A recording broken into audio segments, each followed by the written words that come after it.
Ladies and gentlemen, this is a public service announcement. For regular viewers and listeners of AWI Pod, please do not be offended because this program contains good wrestling. It's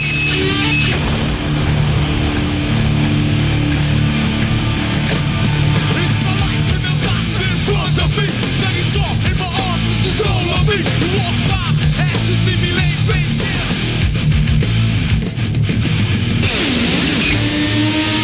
Your hands on the sword in your hand.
Hello, everyone, and welcome. It is episode 12 of Warring to Attitude. I am not only your host, but I am also still the reigning, defending AWI Pod pay-per-view prediction championship.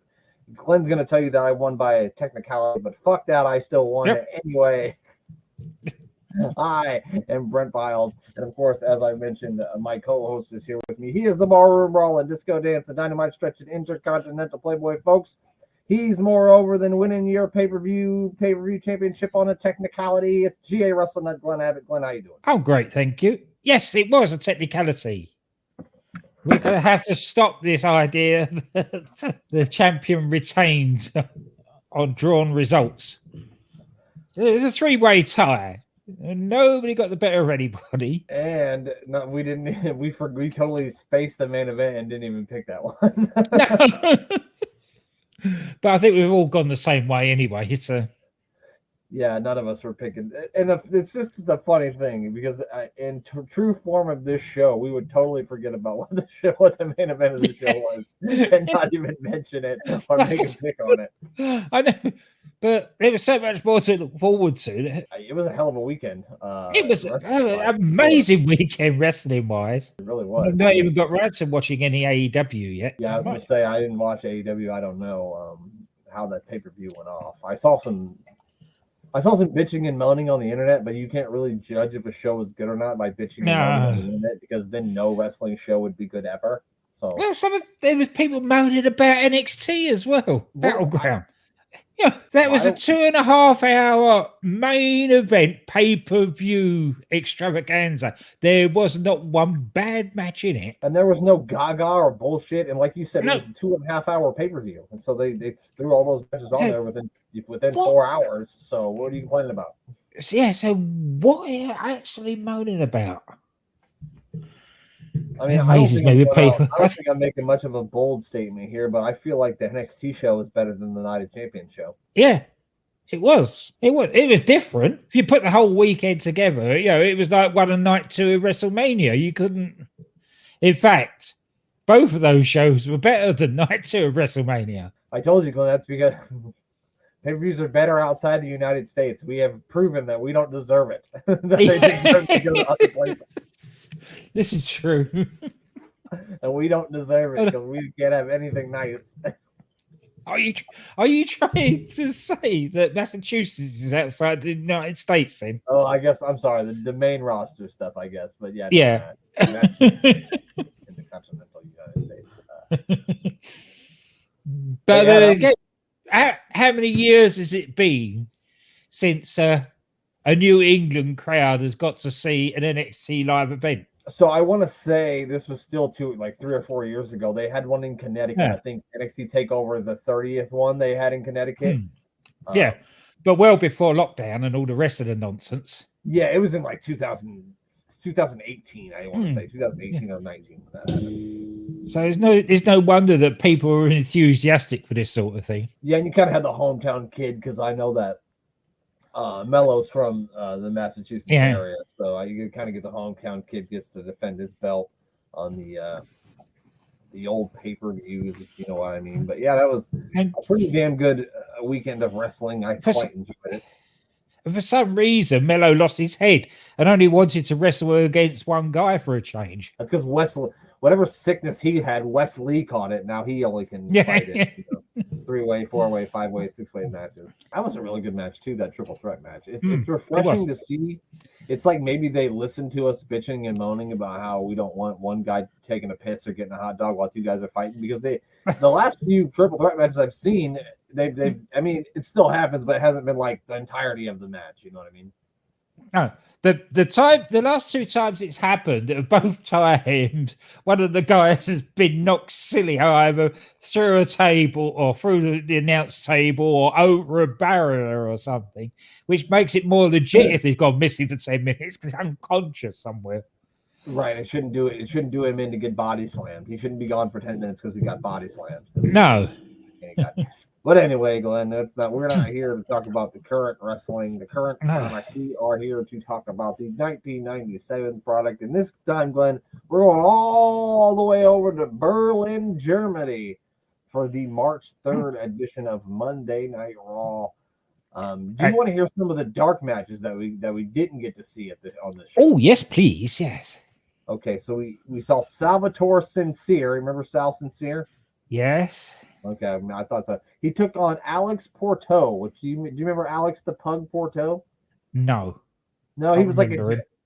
So do you remember like there was like a time where they brought in like a group of jobbers, like they brought in like the Goon, and then there was like Mr. Oh, yeah. Goo, and Yeah. he was like one of the jobbers that they brought in. He was like right. like a traveling jobber. He was called Alex the Pug Porto. Also, Yeah. we saw our good friends Doug Furnace and Phil LaFawn, and they were not facing the British Bulldog and Owen Hart. As a matter of fact, they took on Aldo Montoya and Bob Holly, and then of course we didn't get to see Ahmed Johnson battle Leif Cassidy. Glenn, out of all those matches, which one do you really want to see? I suppose Leif Cassidy against Ahmed Johnson wouldn't be too bad on a normal show, but yeah, I didn't note the times for any of these, so I guess it might have helped to look at, because I feel like we've seen Leif Cassidy get some good matches out of people we probably didn't think could get a good match out of. So that's the one I looked at too.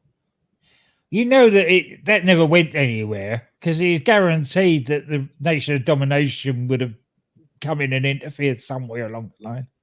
Yeah, well, they had to because of the Nation of Domination. That's what they do. And it's against Ahmed Johnson. So. Right. I mean, they can't stop fucking with Ahmed Johnson everywhere he goes. No. They're with him. We start the show and Vince does this whole thing about talking about the Berlin Wall coming down in 1989, and then talks about Owen Hart and the Bulldog facing off tonight to crown the inaugural European champion for WWE. Glenn, out of all the people you thought were going to come out through the curtain first, what were the odds you thought was going to be the Honky Tonk Man? With the way it's been going over the last few weeks, the odds were high. Especially knowing that good old JR wasn't there. And I don't know why they think putting the Honky Tonk Man on commentary is a good idea. I just don't, like, he's not good at it. I guess they're the same company that puts Booker T on now, so I don't know. What made me laugh is that Vince decided that he had to remind everybody that the Cold War is over. Yeah, even though it had been over for years, like 10 years. Yeah. Oh, yeah, so that was interesting. I guess the Honky Tonk Man must be huge in Germany. I didn't know, but I guess maybe he is. Bigger than David Hasselhoff. No way. Glenn, do you own any David Hasselhoff album? I don't. I've only ever heard him sing that one song when the wall came down. So, like, I've always heard that he was big over there, but, like, I don't think I've ever heard. The only thing I know him from is fucking Knight Rider and Baywatch. That's it. Yeah. That is all I know him for. They also... Go ahead. Were you going to say something? No, we'll get to it in a minute. Okay. They also inform us that we're going to see Psycho Sid defend the WWF Championship against Mankind, and we're also going to get to see Rocky Maivia. I always want to call him The Rock, but he's not that yet.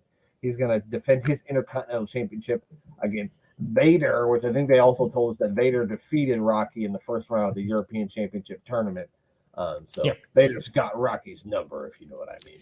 Oh yes. Well, he would have, wouldn't he? Yeah, I mean, you would think. And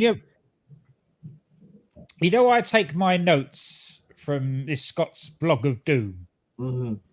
because it's a lot easier making them myself. I'll watch it. But there's a wonderful little bit he put on here. He said, "Make no mistake about it. There are two things the Germans love, and that's David Hasselhoff and Bret Hart." The two native sons of Germany, Bret Hart and David Hasselhoff. So that's the first match we get to have a look at here. Hunter Hearst Helmsley taking on Bret the Hitman Hart.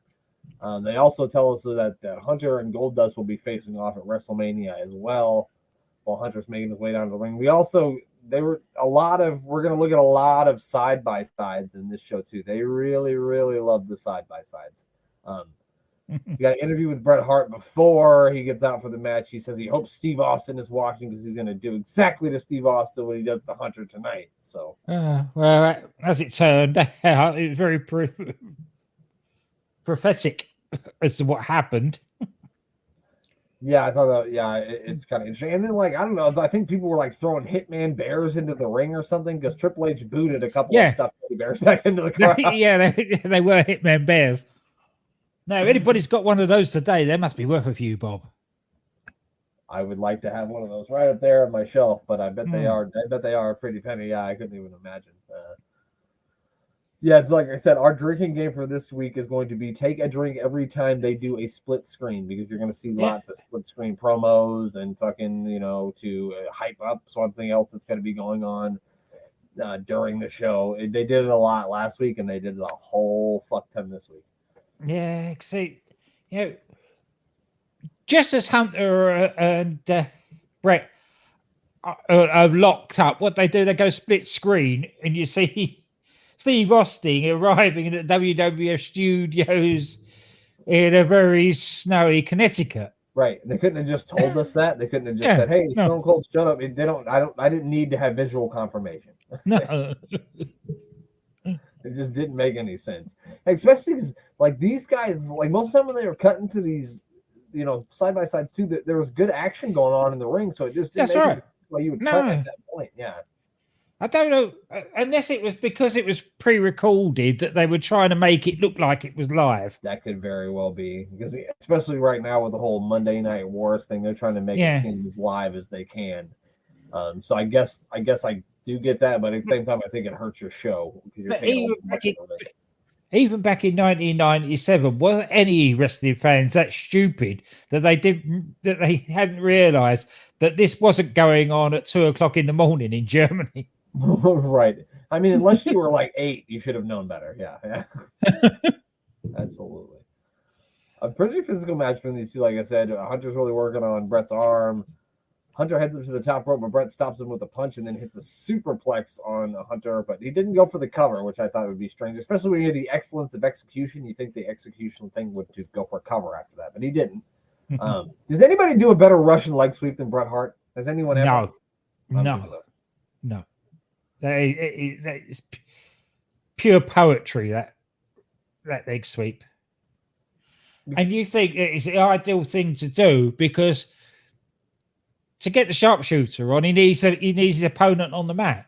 And it looks like it hurts like hell. But as we know, Bret Hart, I don't think has ever hurt anybody. So I don't think he ever hurt anyone. So yeah, but I wanted to ask you that because you've seen a lot more years of wrestling than I have. And if you agree with me, then yeah, he's got the best wrestling. Yeah, no, it's as good as I've seen. And you notice that during I know they don't actually show. I don't know if they show them on Peacock, but they don't show them on the network. Where you have the ad breaks, they come back from the break. Oh yeah, they do. It's like a cut screen, yeah. And you have Vince tell the assembled audience that nothing has changed, nothing has happened in that time. They all stood and stared at each other. Yeah. We got a signal to him in the ring and said, "Hey, pal, we're at a commercial. Just don't move. We don't want the fans at home to miss anything." Now you think, how many years? But has they had adverts in the middle of matches before they went split screen. And once, as a match ended during the ads. Right. That's a really good point. You would think at least once they should just throw one in there just to keep you on your toes. You know what I mean? Yeah. Like the whole maybe a title change at a house show every now and then, just so that people will think that it could maybe happen. You know what I mean? Yeah. We'll just have the match end during the break, and then people will think it like it's happened. Yeah. So Brett basically he starts stomping Triple H in the corner. The referee tries to get him off of Brett, try to get Brett off of him, but then Brett shoves the referee, which gets him DQ'd. And then we got a special guest, didn't we, Glenn? Yes. Because Hunter can't fight his own battles, Chyna comes into the ring. She's pretty much challenging Bret Hart to a fight here. Yeah. So Brett's kind of backing off because I'm sure Brett's not sure what to do here. And then finally a whole bunch of officials hit the ring. Yeah, Jerry Briscoe and all the cronies all hit the ring. He told Chyna, look, if I wanted to hook you, you'd be hooked, is what he told her. Yeah. But they actually show Hunter and this woman leaving together, so they actually do show that they are in fact a unit at this point, because they were kind of going, well, I don't know if she's with him or if she's not, but they in fact did leave together. So this woman is with Triple H for sure. Obviously. Yeah. So hopefully in the next few weeks we'll actually find out who she is, although we know who she is, but right. Well, we're gonna pretend like we don't know. Yeah. And then to run with the theme of if we've got to know if Steve Austin is at the studios in Connecticut or not, they show an empty chair where Steve Austin is supposed to be, and you hear toilet flushing, so he must have been taking care of business. That's Vince trying to be funny again. God damn, how I love toilet humor. Get the toilet exactly in there so it looks like he's taking a crap. Yeah. God damn it. Put it on, horse teeth. I don't want to hear about it. That's Kevin. Sorry. I'm sorry. That's fine. I'm actually not sorry. Most of the time when I say sorry, I'm not sorry. The next match is an Intercontinental Championship match. It is Vader taking on the Intercontinental Champion, young pineapple-haired looking motherfucker, Rocky Maivia. This is the first of 3 title matches tonight, Glenn. Yes. Yeah, they pushed the boat out for this one, didn't they? They did. They really did. But yeah, it's I suppose it's sensible as you're on a different continent to be defending the Intercontinental Championship. It makes a lot of fucking sense, doesn't it, Glenn? Almost writes itself. Vader takes control early by showing young Rocky Maivia that when you get in the ring with Vader, sometimes it hurts. Because he landed some stiff shots in the corner. He even squashed Rocky by sitting on his chest. And not the good kind of sitting on your chest either.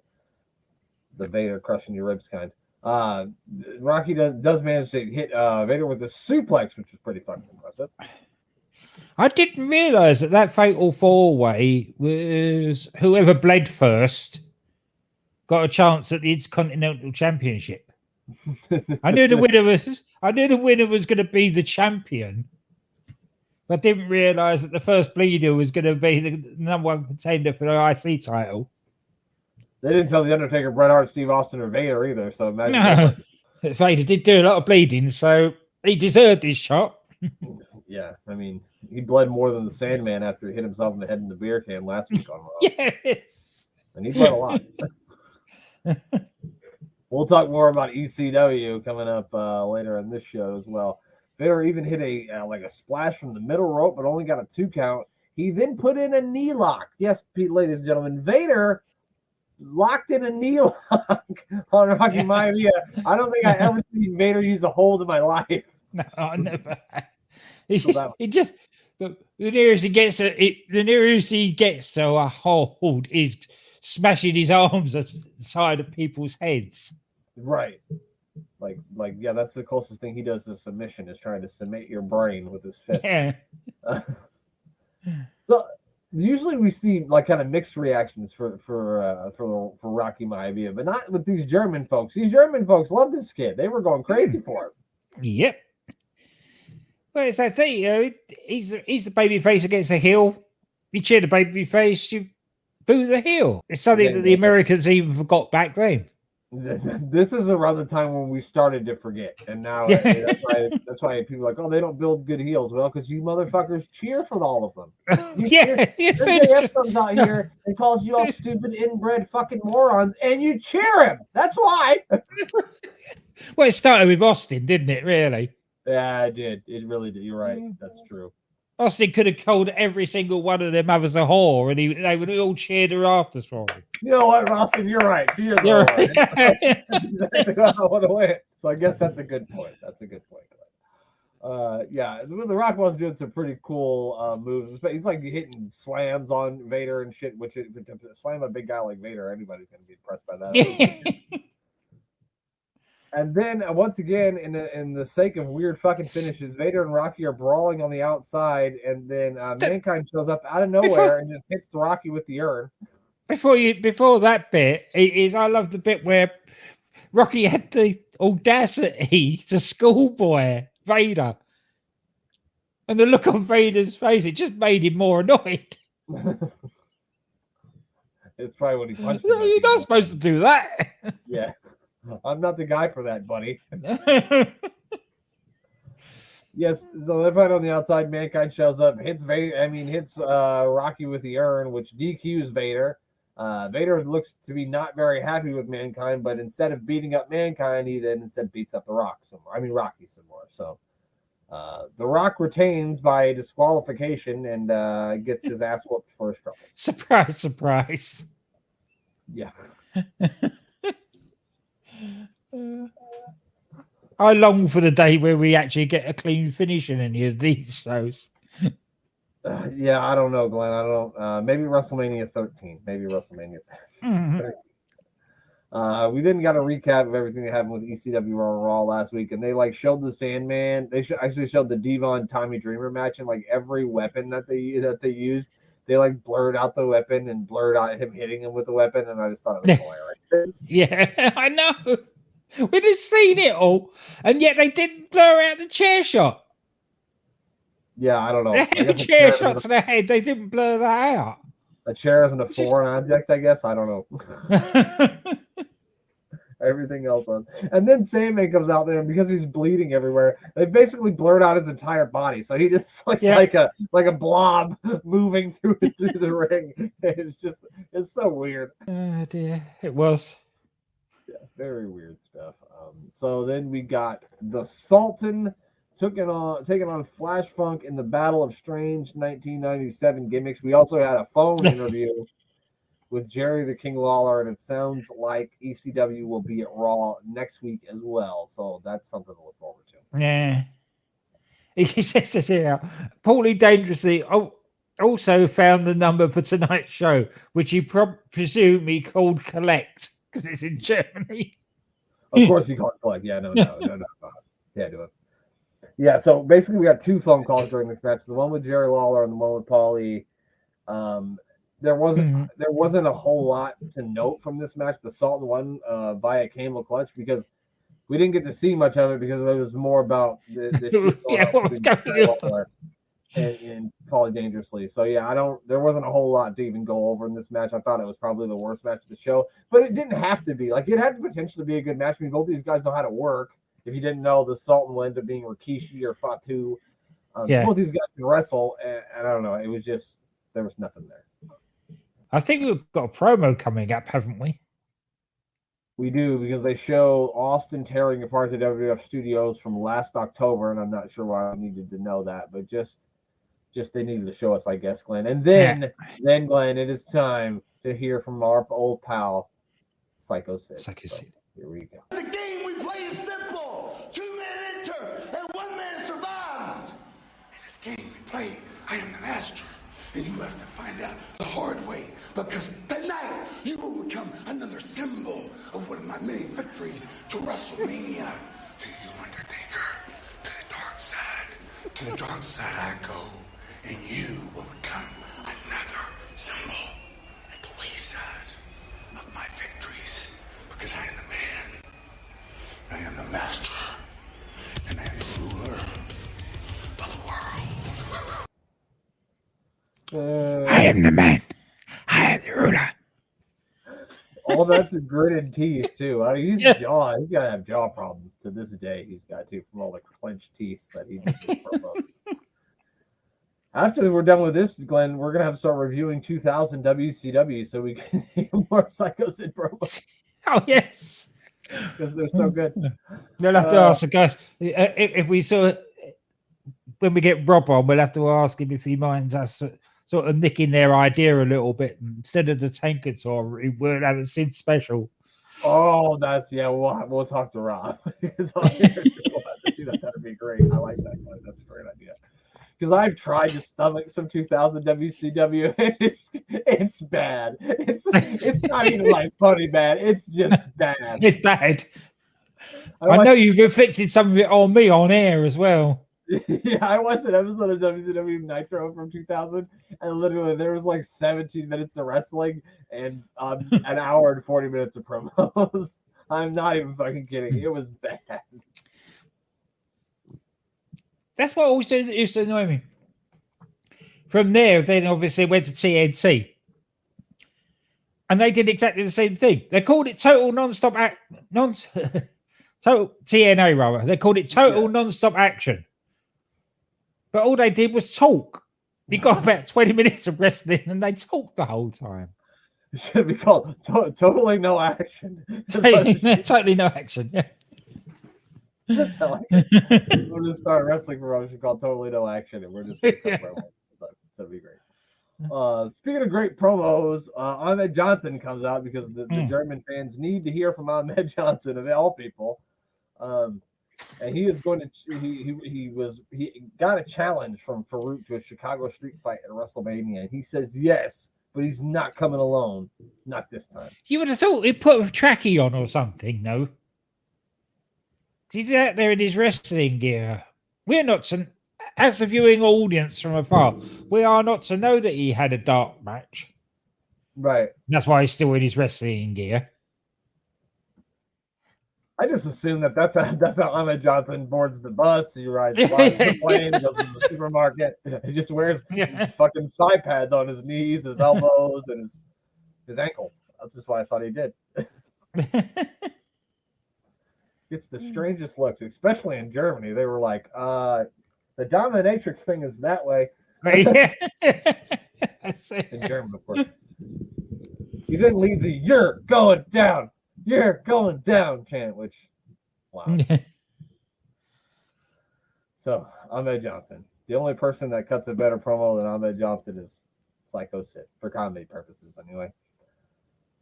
They did like a really cool promo video for WrestleMania, and because I thought it was really cool, I want to play some of it. Not the not the video, but just the audio.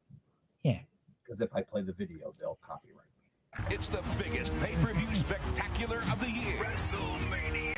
Do yourself a favor and stay at home. The reigning champion is indeed the man.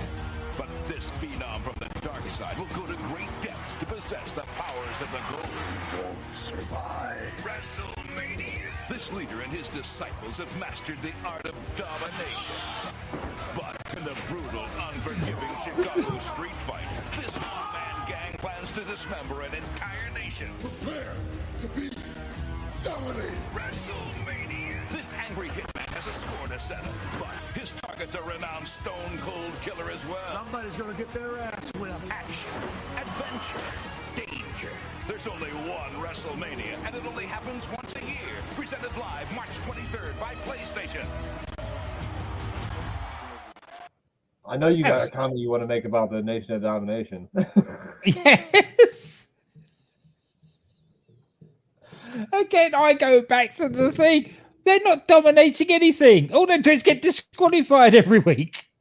I could see it in your eyes, Glenn, when they said they've mastered dominating. Glenn's like, the fuck they have. Yeah, just get. They've not even killed a referee for disqualifying them. That's a good point, because most heel groups would have beat up a ref by now. Pussycats. Considering they're supposed to be this big beefy faction, and all that's happened is Ahmed Johnson's put several members of their faction through a table and the two main men, Farouk and Crush, have run away from him a lot. Right. And there's 20 of them, and they still haven't Yeah. beat him up. Ah, They dear. remind us about LOD returning last week where they wrestled the Headbangers to a double countout. I noticed that they didn't mention that the match they had was a double countout. They didn't say that. They never No. said they won, lost, that, there, or the other. They just said, oh, they came back. We don't know what happened after that. Yeah. They then showed them cut a strange promo from Shotgun Saturday Night, and I don't know what the fuck they were talking about. I was so confused. Pass.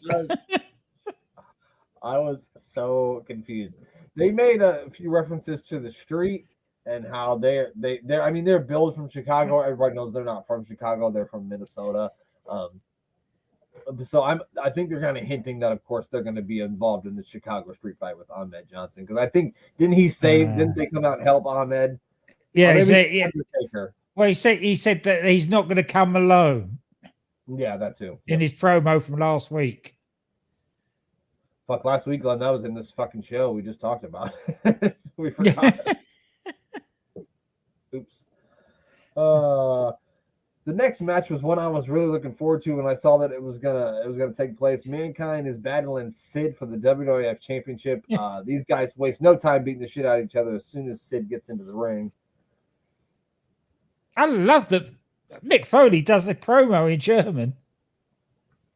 Yeah, that was pretty fucking cool. How good is that? And in character, it was superb. Well done, Mick. He probably knows how to say, "Hey, grab my fucking ear" in German for sure. That's what Yeah. I read a story in his book about that. About he took the ear with him, like with some ice to the hospital. Yeah. And the lady, he is trying to ask him if they can put his ear back together, and he said the lady said something to him in German and said she said stinky, and he just threw his ear into the trash. Yeah. Just tossed it in the trash, and that was it. His ear was gone. That was hilarious. So even the WWF title match isn't important enough to not have a side-by-side or a phone interview, because during this we finally find out that they found Stone Cold Steve Austin, and all he does is run down Bret Hart, and then we find out that we'll hear more from Steve Austin later. Steve Austin. Doesn't matter. You got any notes from this Mankind Sid match? It was really a nothing match, and then they stick Steve Austin in the middle of it. Yeah. Like I said, I was really looking forward to this one. I think when I saw that it was on there, I messaged you and was like, "Oh man, that should be really, really good." And it had like a couple of good things, like Sid smashed Mankind's head into the ring post. He had the back dropped him on the floor, and then Paul Bearer tries to get up the apron to distract Sid, but Sid grabs him by the neck. Mankind tries to hit him from behind, but Sid moves, of course, and knocks Bearer off the apron. And eventually, Mankind goes for a back body drop, but Sid counters it and blocks with and he hits him with the power bomb 1, 2, 3.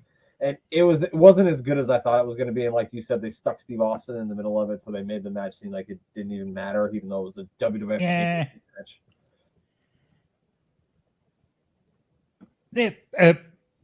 They mixed Mankind taking a huge power bomb from Sid. So if you try and drive me through the ring, and Sid will always oblige with that one. Yeah, Sid's got no problem with that. Yeah, absolutely not. And then they show us a match between the Bulldog and Crush from Shotgun Saturday Night, and highlights of it where Savio Vega interferes and Bulldog loses to Crush. And then a very angry Bulldog calls out Clarence Mason, asking whose side he's on. He then fires Clarence Mason, so Clarence Mason is no longer going to be representing the Bulldog at all. So that was interesting. Did you even remember that they were even affiliated? Because I sure didn't. No, I didn't either. Because when we've come into it, they've sort of been split apart because he's been with the Nation, hasn't he? Yeah, so I remember him coming in he was with Bulldog and Diana. They did that weird storyline in '96 where Shawn Michaels was the champion, and he apparently tried to get handsy with Diana or something, and Clarence Mason was their attorney, but I just didn't remember him being their manager at any time. I remember Cornette, but I didn't remember Clarence Mason, but he's no longer their manager now. And finally, Glenn, after much anticipation, We are going to hear from Stone Cold Steve Austin after we've been reminded. But first, Right, Vince that's reminds us to tune in to La Femlequita. Oh, you're right, Glenn. Make sure if you live in 1997 that you do not touch that dial and check out La Femme Nikita. Apparently, she's very hot. What they Coming tell me. after the show. That's right. Much better than Robin Hood, correct? Yeah, apparently so. All right, let's hear from Stone Cold Steve Austin. Bret Hart runs around talking about everybody screwing him. Hell, for the past 7 years, I've been screwed, and it's the same old song. How come when Shawn Michaels hurts his knee, you make a video out of him? How come when Shawn Michaels gets sick, you tell the world that he's got the flu? Well, when I went to the Final Four, I was sick as a dog, and I had a blowed-out knee. Let me ask you a question. How many one-legged people could go 25 minutes with 3 of the top wrestlers in the world? None. Stone Cold Steve Austin went out there and did just that. And I ain't making fun of no one-legged people. I'm sitting here just trying to make a point. As far as I'm concerned, I truly am the World Wrestling Federation champion, and can't nobody tell me different. Not you or anybody. As far as a submission match, it's a bunch of bull. Bret Hart, he's supposed to be the big technician, the sharpshooter. Big deal. I don't know a couple of submission moves, but it doesn't matter because I'll beat the hell out of Bret Hart. There ain't nobody in wrestling who can make me quit. And that's the bottom line, because Stone Cold said so. Stone Cold said so. My favorite thing in all that is he kissed my ass, kiss my ass this, kiss my ass that, but he didn't want to. He wanted to make sure that he wasn't trying to offend one-legged people. PC Stone Cold. Somebody told him to. Come on, pal. It sounds like you're making fun of one-legged people. Make sure you clarify that you're not making fun of one-legged people. One-legged people, right now. You understand me? Yeah. I thought that was great. Really great. Leave that to Vince further down the line. Choose that Gowan. Anyway, always delightful to hear a Stone Cold promo in 1997. So good. Such good stuff. Talking of good stuff. Yeah, speaking of good stuff. Yeah, Owen Hart and the Bulldog next. European title is on the line. These two, respectively, the Bulldog defeated Mankind and Vader on his road to the finals, and Owen Hart defeated Flash Funk and his own brother, Bret the Hitman Hart. And I don't think these matches are out anywhere that you can view them, but I would love to see the Bret Hart Owen Hart semifinal match. I bet it was fucking great. That's if it actually happened. Well, I think they had this whole thing in Germany, so I'm pretty sure it had to have happened. It might not have. You're right, Glenn. They could all be bullshit. Yeah. Like the original Intercontinental Championship. Oh, wait a minute. You telling me Pat Patterson didn't win a tournament in Rio de Janeiro? It's a bit suspicious anyway. Glenn doesn't know it wasn't there. I think they did it just as a rib to make fucking Pat Patterson say Rio de Janeiro. Yeah, probably. Pretty sure that's why they did it. So, I mean, this was a really, really good wrestling match. The opening, the minutes of this match, Glenn, I don't know if you saw it, but the opening minutes of this match felt a lot like a Heritage Cup rules match, didn't it? It did. Yeah. Lots of lockups, wrist locks, arm bars, shoulder, hip tosses, and that sort of thing. Good technical wrestling. Some very good technical wrestling. Owen Hart did some stuff that I'm sure he did a lot more when he was younger in Japan, but he got up on the top rope and then dropped down to his ass and then flipped back into the ring. And he didn't do a whole lot of that in WWE. He was more he more did that with him when he was the Blue Blazer. You know what I mean? Mm-hmm. So I thought that was fun to see because I've seen him wrestle in some of those old New Japan matches, and he was fucking everything that you see a luchador or those guys do now. He was doing that shit then. That's right. And it was a good bit of storytelling. The fact that they knew each other so well. They were both countering everything the other one did. Yep. And it ended in a handshake. That's right. There was a lot of cool moments in this match, like the the Bulldog locked in like a surfboard submission, and Owen kind of like grabbed the referee's shirt and used like the momentum of the referee to get himself out of it. And I just don't think I've ever seen anybody get out of it like that. No. So it was really cool. And then Owen Hart does because it was like a pretty respectful match at the beginning, like they were shaking hands when they came off of breaks, but then Owen like faked a knee injury to catch Bulldog off guard and kind of like started kicking the Bulldog in the knee, and then the respectfulness went out the window at that point. It became just a fight. Yeah, really good match. I loved that we went to a commercial break and then we had a WWF rewind in which they showed us something that happened 45 minutes ago. Yeah, Colts. You have to. Even today, they cannot help themselves but do that. Yeah. You come back from a break and they're showing you something that happened not 10 minutes before. Yeah, like Cody Rhodes gets beat up by Brock Lesnar in the opening segment, and then they go to a commercial, they come back and they show me the exact same thing that just happened. Yeah. Yeah. Hart goes for the pin, but Bulldog's got his foot on the ropes, so he only gets a 2 count. Owen Hart goes for a superplex, but Bulldog does a really good counter and kind of just falls on top of Owen, which also leads to a 2 count. Owen tries to lock in a sharpshooter, but Bulldog makes to the ropes. Owen goes for a pile driver. Bulldog counters it into the power slam, but Owen somehow kicks out of that, which that's not something that you saw a lot of in 1997 where people kicked out of finishers. That just didn't happen. So I was shocked to see this even myself. Mm. And then the finish comes and Owen goes for a jackknife cover, but he only gets a 2 count when Bulldog then counters with the pin combination of his own. He does get the 3 and becomes the first ever European champion. The two men do shake hands as the show goes off the air. So maybe they buried the hatchet. Maybe. Maybe, but maybe not. I doubt it too.